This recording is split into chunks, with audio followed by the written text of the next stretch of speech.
Before I begin my remarks, I just want to say a few words about what happened yesterday in New York City. The American principle that no one is above the law was reaffirmed. Donald Trump was given every opportunity to defend himself. It was a state case, not a federal case, and it was heard by a jury of 12 citizens, 12 Americans, 12 people like you. Like millions of Americans who served on juries, this jury is chosen the same way every jury in America is chosen. It was a process that Donald Trump's attorney was part of. The jury heard 5 weeks of evidence, 5 weeks. And after careful deliberation, the jury reached a unanimous verdict. They found Donald Trump guilty on all 34 felony counts. Now he'll be given the opportunity, as he should, to appeal that decision just like everyone else has that opportunity. That's how the American system of justice works. And it's reckless, it's dangerous, it's irresponsible for anyone to say this was rigged just because they don't like the verdict. Our justice system has endured for nearly 250 years. And it literally is the cornerstone of America, our justice system. The justice system should be respected, and we should never allow anyone to tear it down. It's as simple as that. That's America. That's who we are. And that's who we'll always be, God willing. Now to another issue. I want to give an update on my efforts to end the crisis in Gaza. For the past several months, my negotiators of foreign policy, intelligence community, and like have been relentlessly focused, not just on a ceasefire that would inevitably be fragile and temporary, but on a durable end of the war. That's been the focus, a durable end of this war.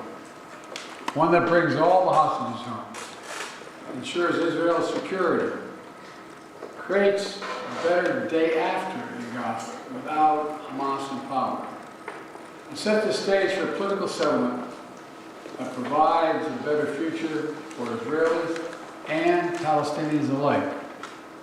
Now, after intensive diplomacy carried out by my team, my many conversations with leaders of Israel, Qatar, and Egypt, and other Middle Eastern countries, Israel has offered a comprehensive new proposal. It's a roadmap to an enduring ceasefire and the release of all hostages. This proposal has been transmitted by Qatar to Hamas. Today I want to lay out its terms for the American citizens and for the world. This new proposal has 3 phases. The first phase would last for 6 weeks. Here's what it would include: a full and complete ceasefire, withdrawal of Israeli forces from all populated areas of Gaza, release of a number of hostages, including women, the elderly, the wounded, in exchange for release of hundreds of Palestinian prisoners. For our American hostages who have been released at this stage, we want them home. Additional, some remains of hostages who have been killed will be returned to their families, bringing some degree of closure to that terrible grief. Palestinians, civilians would return to their homes and neighborhoods in all areas of Gaza, including in the north. Humanitarian assistance would surge, with 600 trucks carrying aid into Gaza every single day. With the ceasefire, that aid could be safely and effectively distributed to all who need it.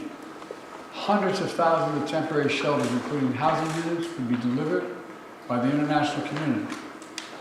All that and more would begin immediately. During the 6 weeks of phase 1, Israel and Hamas would negotiate the necessary arrangements to get to phase 2, which is a permanent end to hostilities. Now, I'll be straight with you. There are a number of details to negotiate to move from phase 1 to phase 2.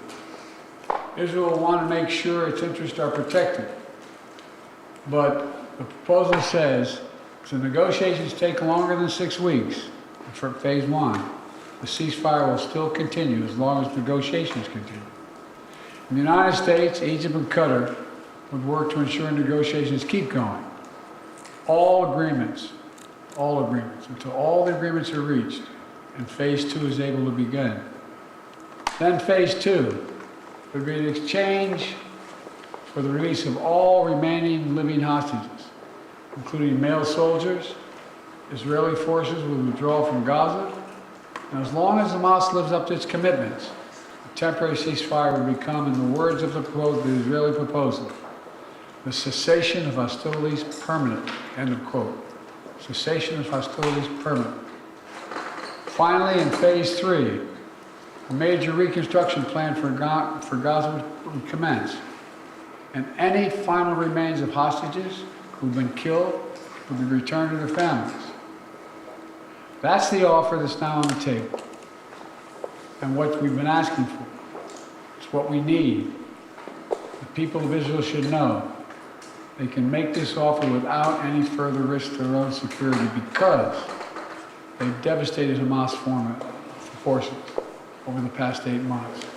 At this point, Hamas no longer is capable of carrying out another October 7th. It's one of Israel's main objectives in this war, and quite frankly, a righteous one. I know there are those in Israel who will not agree with this plan and will call for the war to continue indefinitely. Some are even in the government coalition. And they've made it clear they want to occupy Gaza, they want to keep fighting for years, and the hostages are not a priority to them. Well, I've urged the leadership in Israel to stand behind this deal, despite whatever pressure comes. And to the people of Israel, let me say this. As someone who's had a lifelong commitment to Israel, as the only American president who's ever gone to Israel in a time of war, as someone who just sent the U.S. forces to directly defend Israel when it was attacked by Iran, I ask you to take a step back and think what will happen if this moment is lost. You can't lose this moment.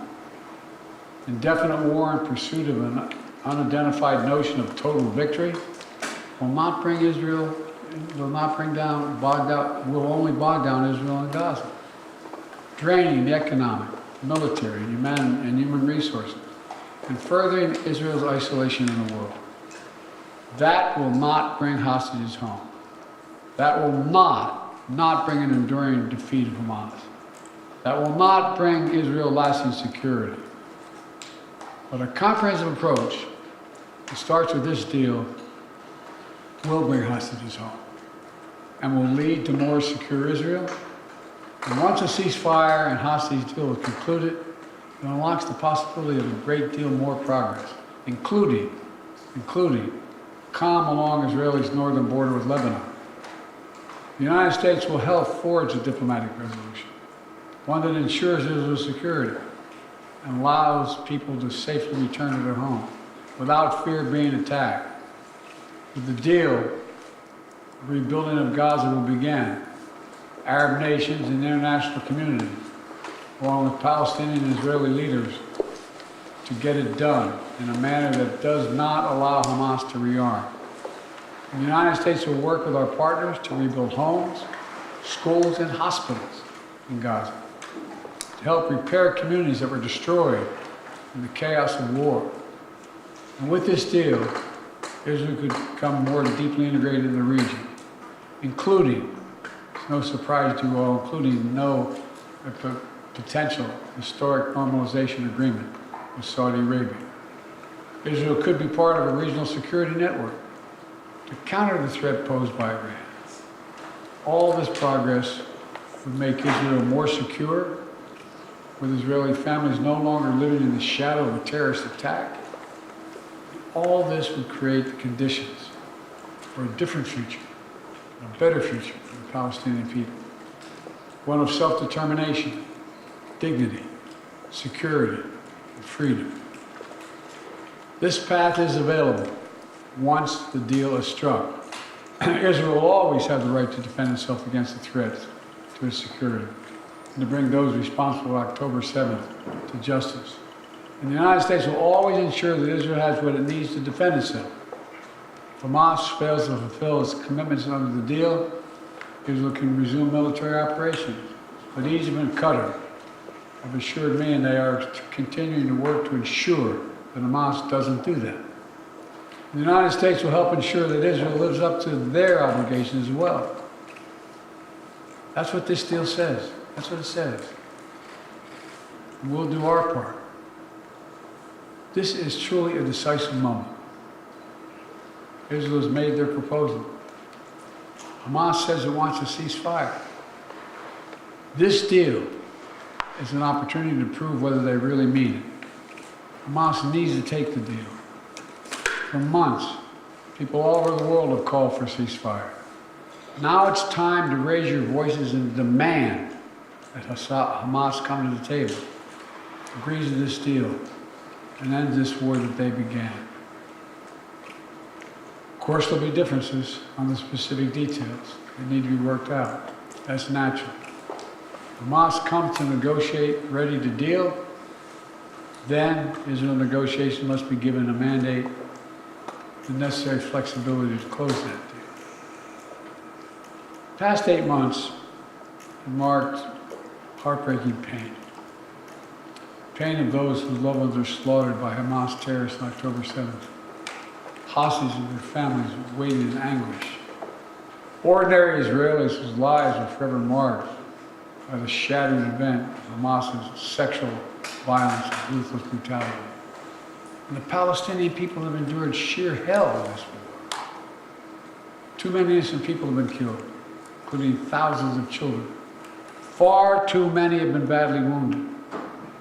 We all saw the terrible images from the deadly fire in Rafah earlier this week, following an Israeli strike against targeting Hamas. And even as we work to surge assistance to Gaza, with 1,800 trucks delivering supplies these last 5 days, 1,800, the humanitarian crisis still remains. I know this is a subject on which people in this country feel deep, passionate convictions. And so do I. It's been one of the hardest, most complicated problems in the world. There's nothing easy about this. Nothing easy about it. Through it all, though, the United States has worked relentlessly to support Israeli security, to get humanitarian supplies into Gaza, to get a ceasefire and a hostage deal to bring this war to an end. Yesterday, with this new initiative, we've taken an important step in that direction. I want to level with you today as to where we are and what might be possible. But I need your help. Everyone who wants peace now must raise their voices and let the leaders know they should take this deal, work to make it real, make it lasting, and forge a better future out of the tragic terror attack and war. It's time to begin this new stage.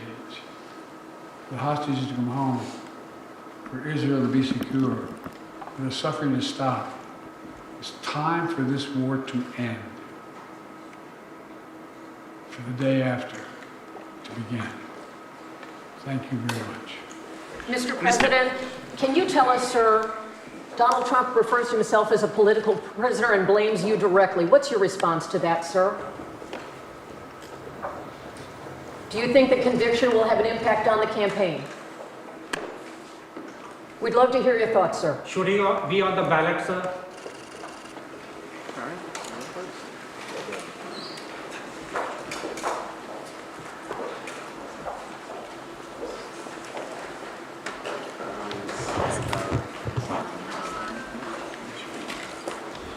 No, he said.